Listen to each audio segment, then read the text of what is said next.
윤창중 시국 토크쇼. 윤창중 시국 토크쇼가 매주 일요일 오후 2시 여러분을 찾아갑니다. 서울에서는 2월 26일 일요일 용산구 이태원동에 있는 캐피탈 호텔에서 열립니다. 도서출판 윤창중 칼럼 세상 도서 안내입니다. 윤창중의 3년간 참담했던 칩거와 은둔을 다룬 윤창중의 고백 피정, 대선을 앞둔 윤창중의 본격적인 산문적 정치 칼럼집 2017년 12월이 나와 있습니다. 010-8881-4649로 전화 주세요. 사랑하고 존경하는 국민 여러분, 해외에 계시는 애국동포 여러분, 여러분 안녕하십니까? 윤창중 제가 심혈을 기울여서 준비하고 있는 서울 시국 토크쇼, 윤창중 서울 시국 토크쇼가 이번 주 일요일 2월 26일이죠. 일요일 서울 용산구 이태원동에 있는 캐피탈 호텔에서 열립니다. 제가 정말 심혈을 기울여서 준비해 오고 있습니다. 전국을 돌다가 이번이 9번째 제 9차 서울 시국 토크쇼입니다. 여러분 많이 참석해 주시기 바라고요. 이번 주 토요일에는 제가 대한문과 서울시청 앞에서 열리는 태극기 집회에 참석한 뒤에 오후 5시부터 제가 서울시청역 6번 출구에서 여러분들을 직접 뵙고 서울 시국 토크쇼를 안내하는 전단지를 여러분에게 직접 배포할까 합니다.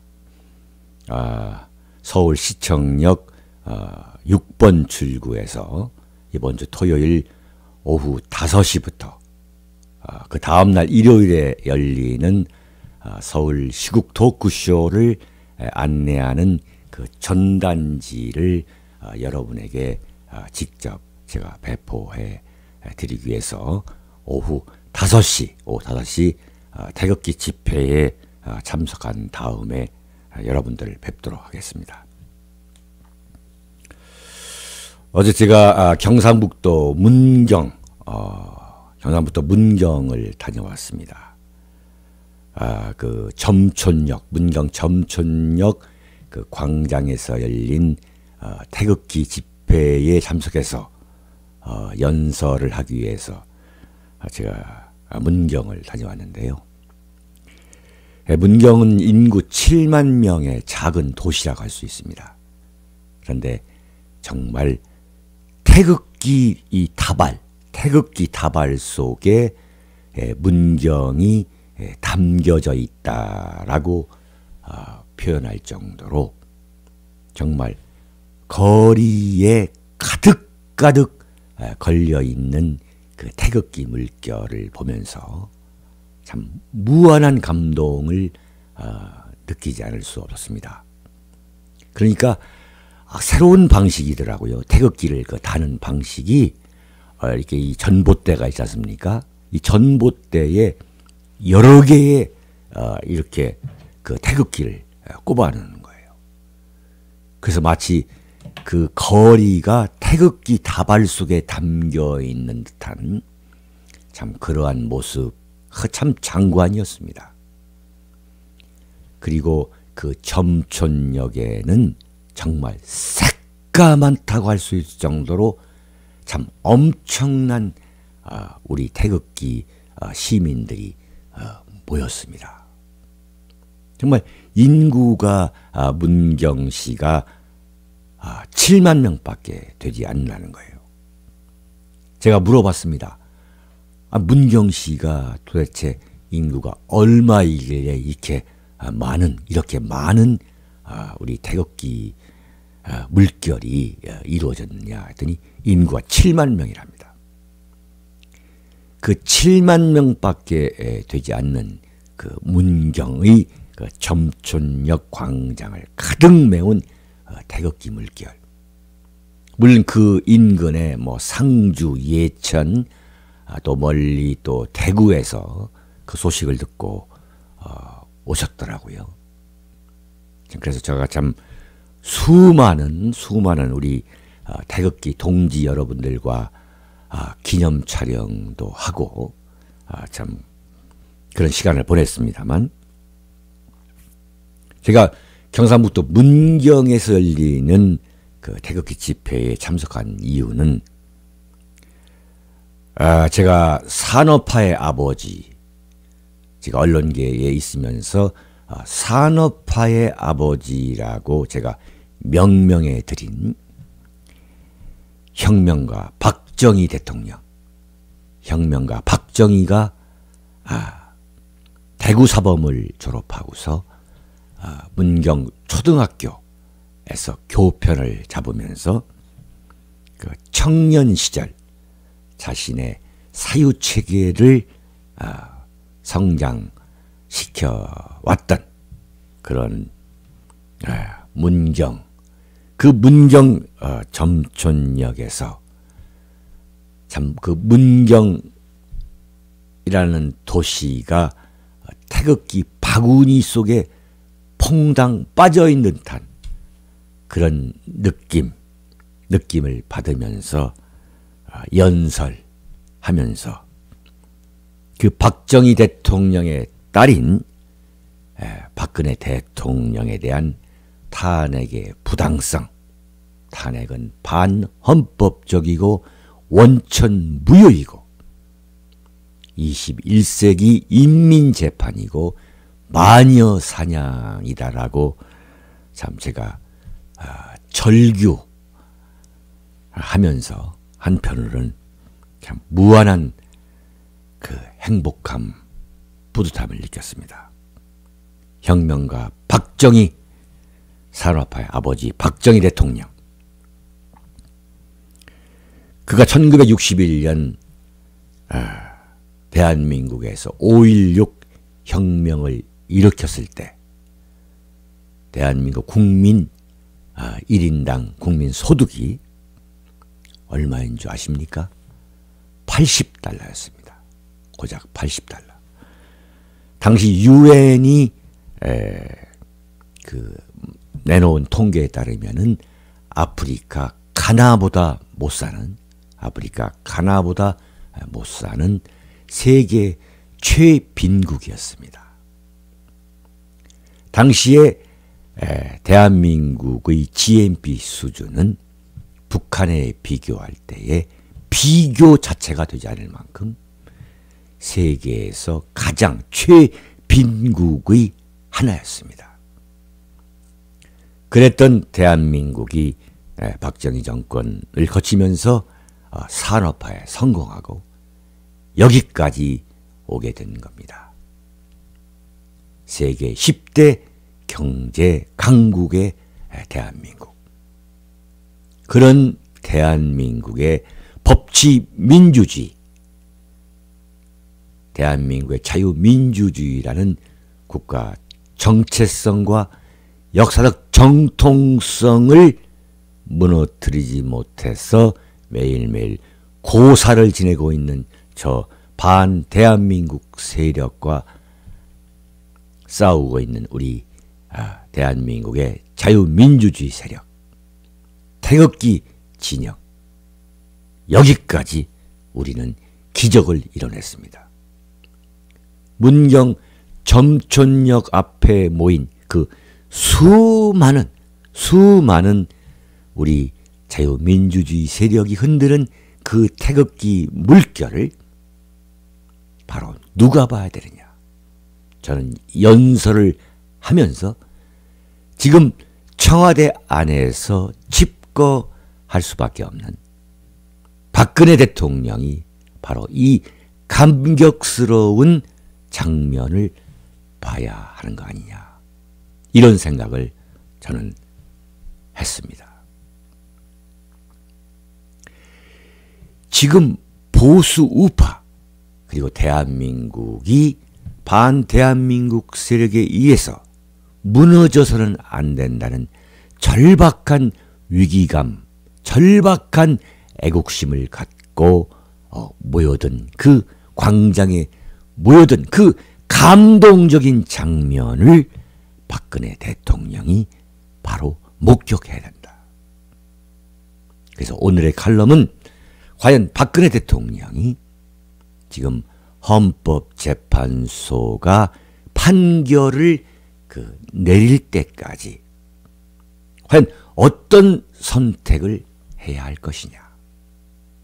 그리고 헌법재판소가 이 판결을 내린 이후에 그 이후에는 어떤 길을 가야 할 것인가 하는 과연 박근혜 대통령은 어떻게 해야 하는가를 제가 여러분에게 말씀드리려 합니다.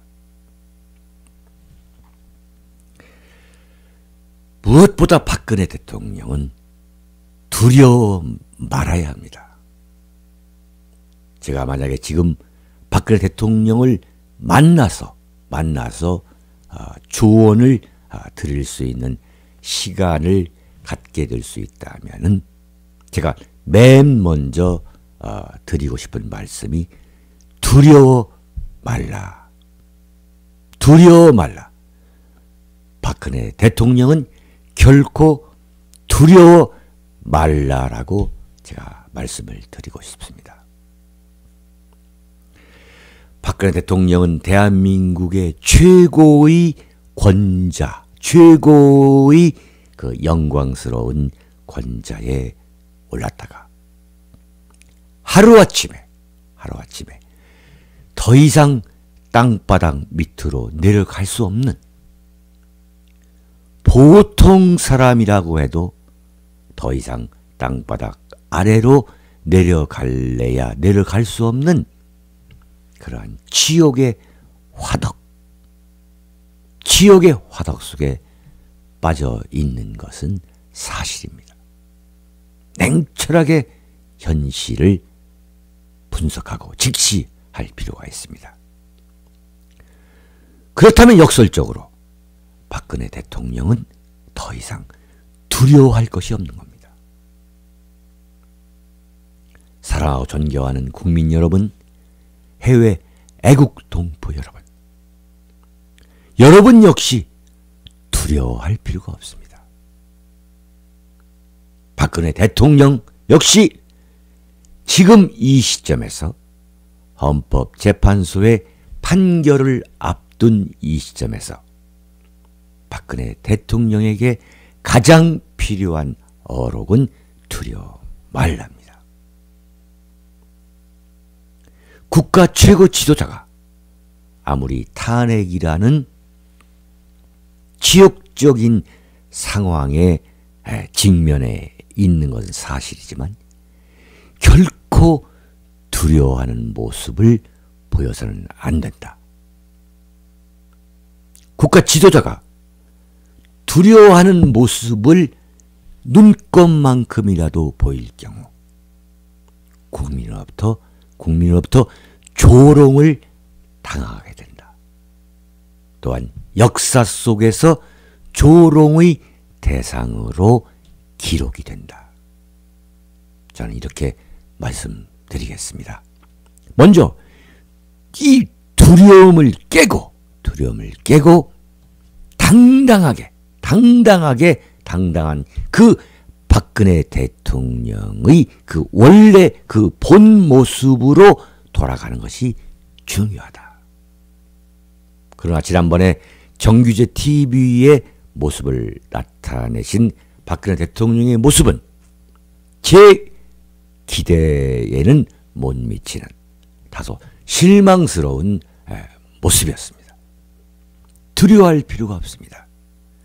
그래서 또한 박근혜 대통령이 당당한 모습을 보일 때에 박근혜 대통령의 탄핵을 밀어붙여왔던 대한민국 저 쓰레기 언론들은 무슨 탄핵을 당한 대통령이 저렇게 당당할 수 있느냐라고 또 트집을 잡고 나오겠습니다만 조금도 개의할 필요가 없습니다. 제가 볼 때 박근혜 대통령은 지금 바로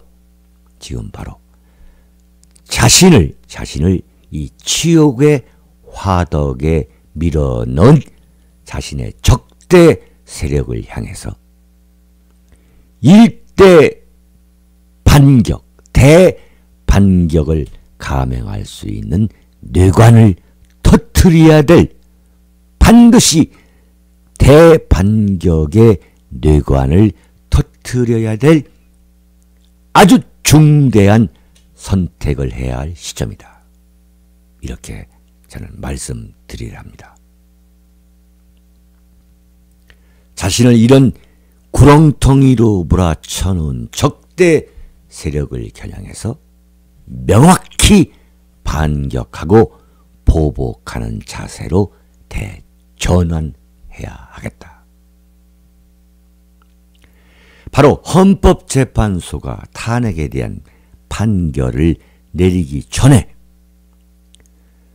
박근혜 대통령이 대반격의 기회를 잡고서 자신을 이 구렁텅이에 집어넣은 적대 세력을 향해 대반격의 뇌관을 빵빵 터뜨려야만 헌법재판소가 어떤 결정을 내리든, 탄핵을 기각하든 아니면 탄핵을 인용하든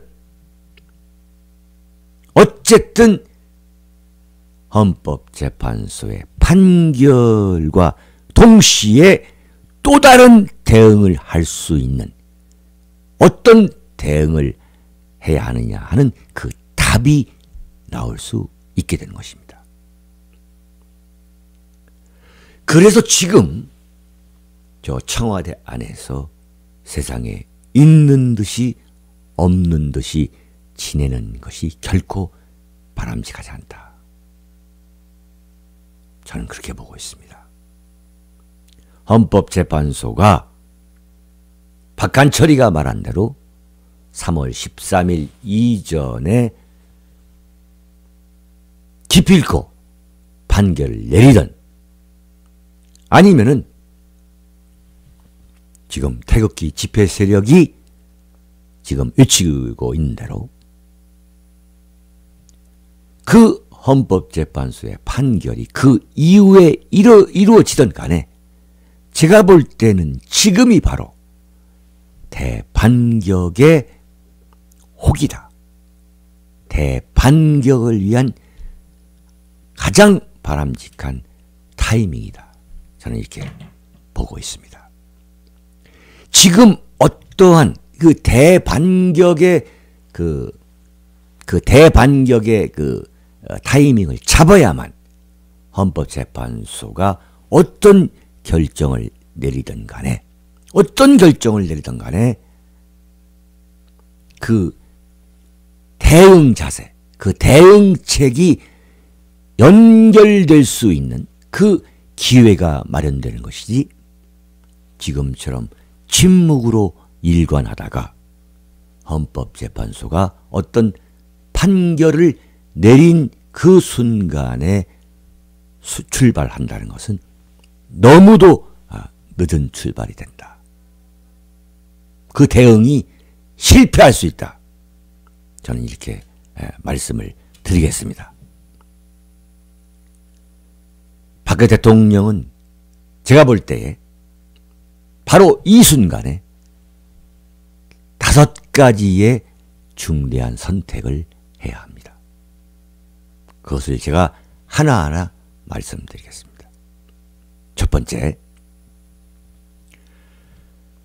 박근혜 대통령은 그동안 조선시대의 당쟁에 의해서 그 권자에서 물러나는 그 폐주, 그 폐주처럼 청와대 관저에서 지내왔던 그 폐쇄적인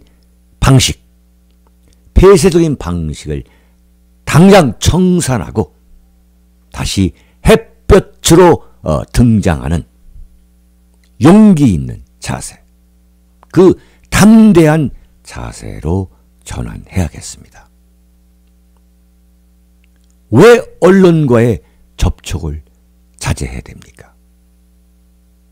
박근혜 대통령은 현재 탄핵을 당한 것은 사실이지만 법률적으로 어떤 처벌을 받거나 심지어 범죄자가 아닙니다. 법률적으로 완벽한 자유인인 것입니다. 왜 박근혜 대통령은 벌써 4개월 동안 대국민 담화를 발표한 것, 그리고 잠깐 화면에 나온 것을 제외하고는 거의 완벽한 집거와 은둔의 생활을 이어가고 있습니다. 벌써 4개월째입니다.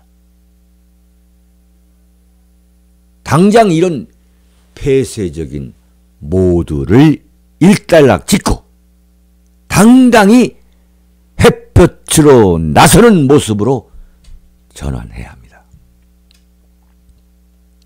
두 번째는 검찰과 박영수 특검에서 수사라고 해온 것들, 그 검찰과 박영수 특검이 수사 결과라고 내놓은 언론을 통해서 흘린 그런 사항들에 대해서 박근혜 대통령은 과연 어떤 평가를 하고 있는지 국민들에게 소상히 말해야 하는 시간이다.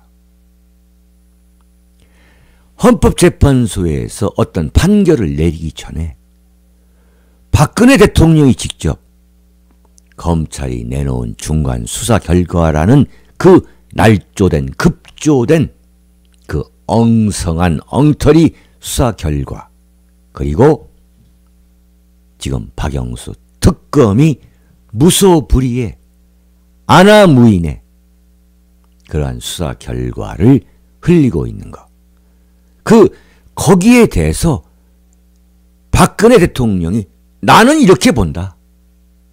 이것은 거짓말이다. 이건 조작이다. 라고 매우 구체적으로 박근혜 대통령의 견해를 내놓아야 된다.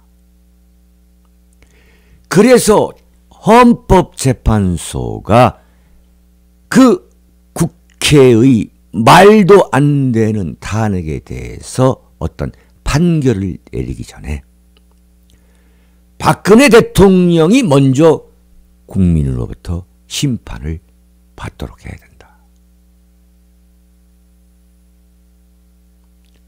그러지 않고 헌법재판소가 어떤 판결을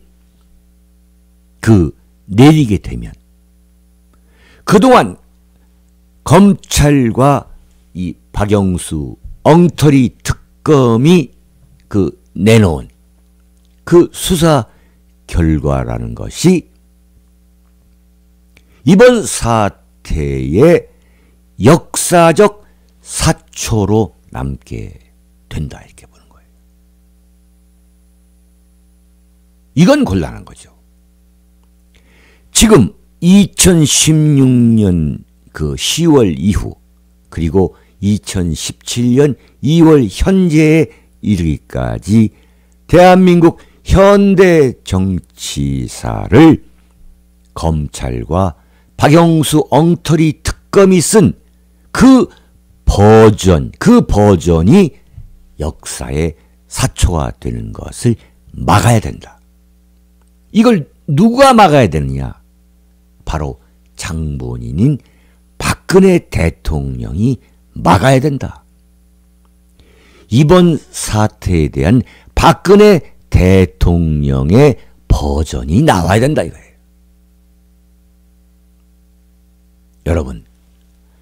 여러분이 잘 아시는 역사가, 카가 말하기는 그 역사란 무엇인가에서 이런 말을 했습니다. 역사라는 것은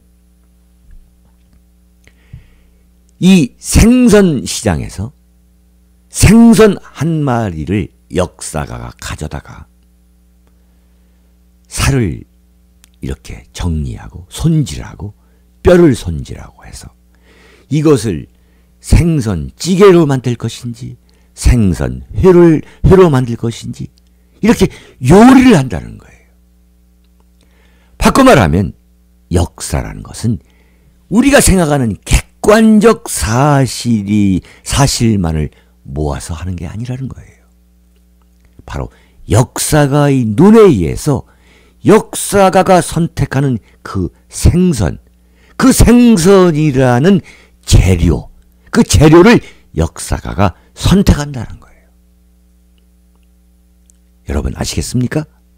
무슨 말이냐면 지금 대한민국 검찰과 특검이 내놓는 역사가 있는 거예요. 그 역사에 사초가 있는 거예요. 또한 윤창중과 박근혜 대통령이 내놓는 남겨놓는 역사에 사초가 있는 거예요. 따라서 후세의 역사가들이 지금 2016년과 2017년의 역사를 기록할 때에는 검찰과 특검이 남겨놓은 사초가 있을 것이고 박근혜 대통령과 윤창중이가 남겨놓은 사초가 있을 것입니다. 그렇지 않고 박근혜 대통령이 자신이 내놓는 그 버전이 없다면 박근혜 대통령은 일방적으로 매도가 되는 일방적으로 실패한 대통령, 그 비운의 대통령으로 억울한 누명을 쓰게 된다라는 것을 박근혜 대통령은 분명히 통찰하셔야 됩니다. 세 번째, 지금 바른정당이라는 새누리당 도망병들이 만든 그 못된 정당 바른정당에서 그리고 지금 자유한국당에서 일각에서 황당한 이야기가 나오고 있죠. 박근혜 대통령이 헌법재판소의 판결이 나기 전에 하야해야 된다. 정말 말도 안 되는 곡학아세이고 혹세 무미인 것입니다. 어제 그 점촌역에서 연설을 하는데 연설을 하고 내려와 있는데 여러분이 잘 알고 계시는 국민 분통 대변인 그 이수미 전업주부 이수미 여사가 어딘가에서 카톡을 받았는데 박근혜 대통령이 하야를 발표했다라는 그런 설이 있다라고 그걸 문자를 받았다고 저한테 말씀을 하시는 거예요.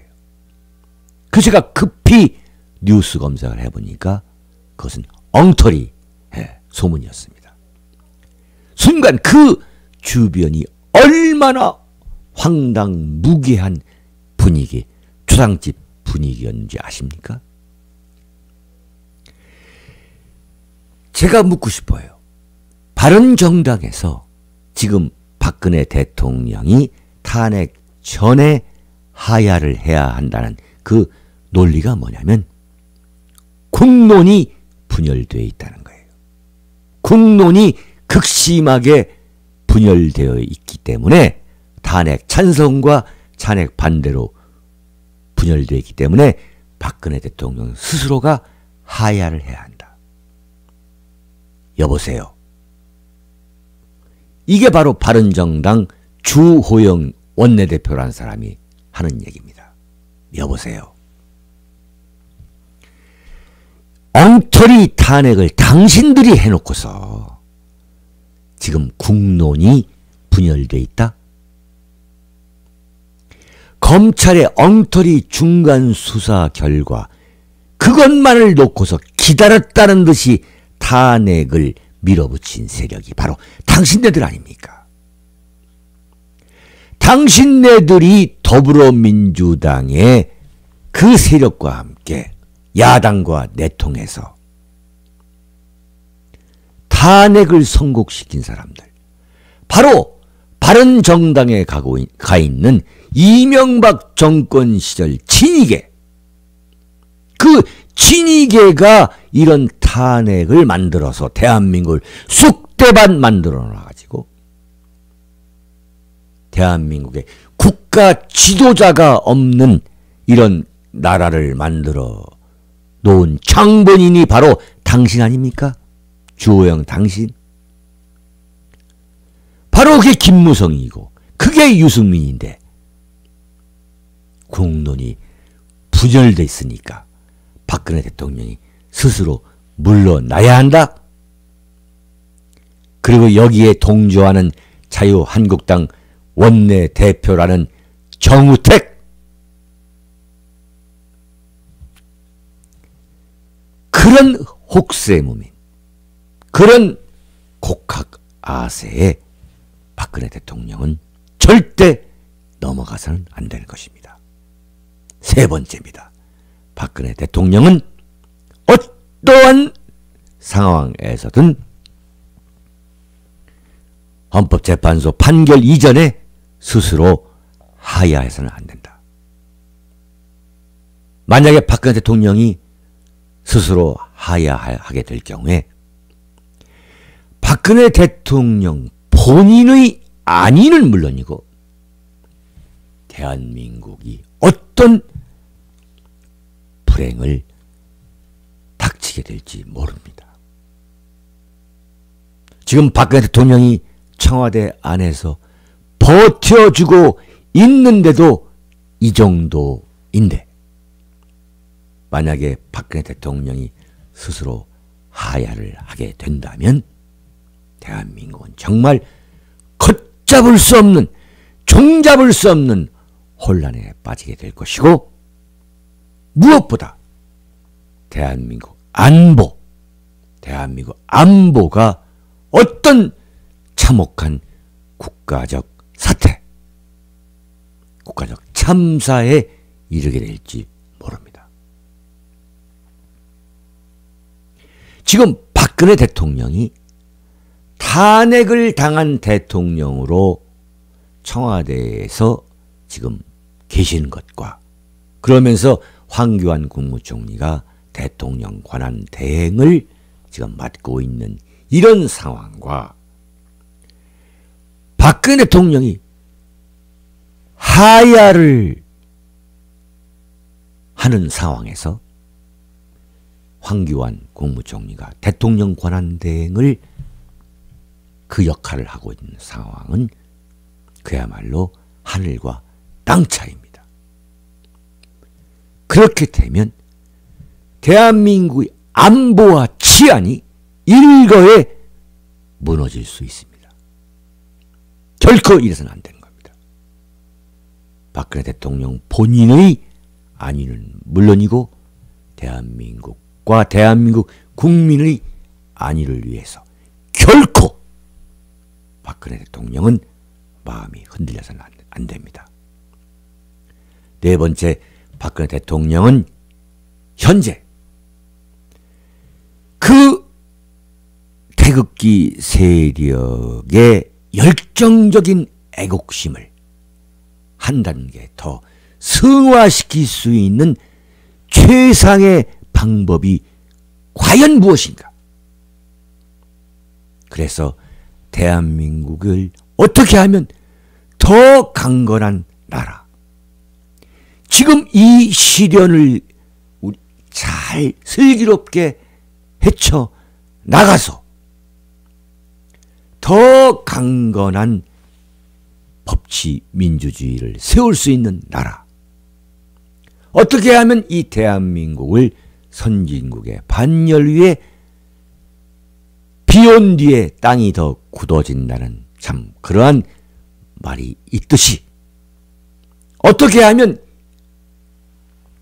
지금 폭발하고 있는 태극기 그 진영의 열정적 애국심을 한 단계 승화시킬 수 있는가? 그 최상의 방법이 무엇인가에 대한 그러한 숙고를 해야 할 시기라고 저는 보고 있습니다. 그렇게 하시는 것이 그동안 무려 4개월 동안 풍찬 노숙하면서 결코 짧지 않은 기간 동안 참 악전 고투 속에서 이 정도 박근혜 대통령을 지지해온 그 세력이 복원된 것, 그 부활된 것, 그 세력을 향한 최소한의 배려 또는 보답이라고 저는 생각하고 있습니다. 다섯 번째, 거듭거듭 말씀드리지만 박근혜 대통령은 결코 작금의 상황을 비관하지 말아야 합니다. 대한민국을 위해 다시 애국할 수 있는, 박근혜 대통령이 애국할 수 있는 기회가 올 수 있다. 이번 시련이 하루아침에 벼락처럼 자신의 눈앞에 닥쳐왔지만 또한 대한민국을 위해서 인간 박근혜, 대통령 박근혜가 대한민국을 위해서 할 수 있는, 애국할 수 있는 기회 역시 하루아침에 벼락처럼 눈앞에 닥쳐올 수 있다. 그 기회가 왔을 때에 박근혜 대통령은 그것을 잡아야 합니다. 그걸 잡아야 합니다. 그러기 위해서는 지금 준비하셔야 됩니다. 물론 준비하시고 있을 것으로 저는 보고 있습니다. 니콜로 마키아벨리, 현실 정치의 대부를 할 수 있는 니콜로 마키아벨리가 이렇게 말했습니다.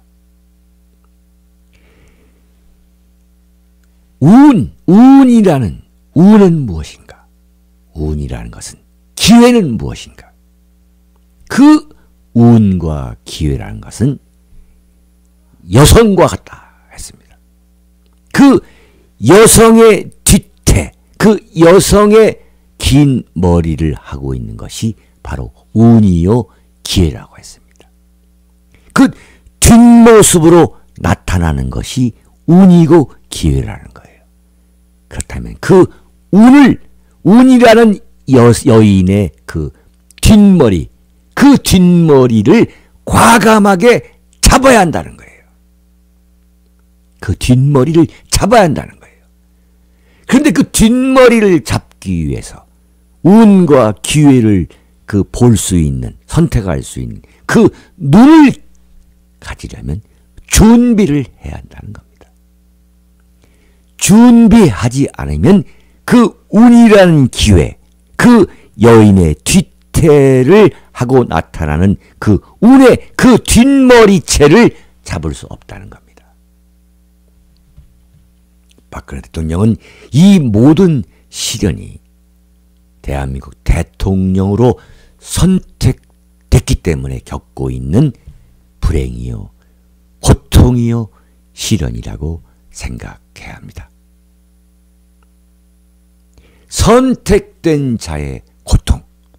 여러분, 셰익스피어의 그 비극에 나오죠? 셰익스피어의 비극에 선택된 자의 고통. 박근혜 대통령이 대통령 자리에 오르지 않았다면은, 박근혜 대통령이 대통령으로 국민의 선택을 받지 않았다면은 이런 고통, 이런 시련도 굳이 겪지 않아도 됐을 것입니다. 따라서 이러한 고통과 이러한 시련 역시 영광된 자리에 선택된 자만이 겪게 되는 고통이요, 시련이라고 생각한다면 작은 위로, 작은 위안이 될 수 있다고 저는 말씀드리겠습니다. 무엇보다 박근혜 대통령은 자신이 역사에 의해 위대한 대통령으로 평가받고 싶은 마음, 대한민국에서 가장 위대한 대통령, 성공한 대통령으로 평가받고 싶은 마음이, 그 마음이 여전히 갖고, 그 마음을 여전히 갖고 있다면 지금 겪고 있는 고통과 시련이 너무도 고통스러울 것입니다. 그러나 역설적으로 저 윤창중은 박근혜 대통령에게 이렇게 권유하고 싶습니다. 이렇게 조언해드리고 싶습니다. 그렇게 위대한 대통령, 성공한 대통령으로 역사에 의해서 평가받고 싶은 마음을 완전히 비워야 된다. 그런 마음을 완전히 비우게 된다면 자신의 안목, 현재와 미래에 대한 안목이 엄청나게 커질 수 있다. 그래서 오히려 역사 앞에서 큰 족적을 남길 수 있는 그 결단의 순간을 발견할 수 있게 된다. 그렇게 말씀드릴 수 있겠습니다. 사랑하고 존경하는 국민 여러분, 해외 애국 동포 여러분, 그리고 박근혜 대통령님께 제가 간곡하게 다시 한번 말씀드리겠습니다. 두려워 말라. 두려워 말라. 담대한 용기를 갖고 이 시련을 툴툴 털고 일어서야 합니다. 담대한 용기를 갖고 이 시련을 극복해야 합니다. 담대한 용기를 갖고 있는 자만이 시련을 빠져나올 수 있습니다. 여러분, 이번 주 일요일 2월 26일 서울 용산구 이태원동 캐피탈 호텔에서 열리는 제9차 오후 2시부터죠. 오후 2시부터 열리는 윤창중 제9차 시국 토크쇼에 많은 성원 바라겠습니다. 여러분, 안녕히 계십시오. 감사합니다. 윤창중 시국 토크쇼. 윤창중 시국 토크쇼가 매주 일요일 오후 2시 여러분을 찾아갑니다. 서울에서는 2월 26일 일요일 용산구 이태원동에 있는 캐피탈 호텔에서 열립니다. 도서출판 윤창중 칼럼 세상 도서 안내입니다. 윤창중의 3년간 참담했던 칩거와 은둔을 다룬 윤창중의 고백 피정, 대선을 앞둔 윤창중의 본격적인 산문적 정치 칼럼집 2017년 12월이 나와 있습니다. 010-8881-4649로 전화 주세요.